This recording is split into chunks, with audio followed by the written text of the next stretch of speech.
देवाचा माळा आहे, पांडुरंगाचा माळा आहे म्हणून सारखं सावता बाबानं म्हणावं. त्या सावता बाबांची मुलगी नागू ती म्हणते, अहो आपला मालक कुठे आहे? पंढरपूरला आहे. मग त्याला आपण काहीतरी दिलं पाहिजे म्हणून वानवळा त्या वारकऱ्याच्या हातून जसा त्या नागून पाठवला ना, तसं बऱ्याचशा संतांची किंवा बऱ्याचशा लोकांची अपेक्षा अशी असते की पहिलं काय असेल ना ते देवाला.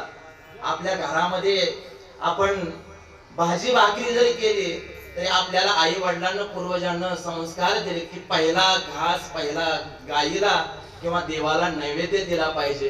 घरामध्ये काय गोडधोड झालं तर देवाला त्या ठिकाणी.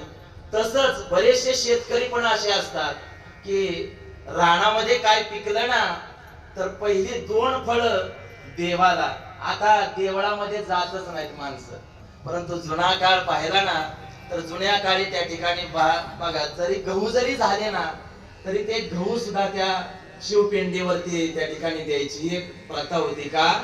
एक भाव होता की देवाच्या कृपेने मला सगळं मिळालंय आणि देव काय मागत नाही, देवाला फक्त पाहिजे भाव.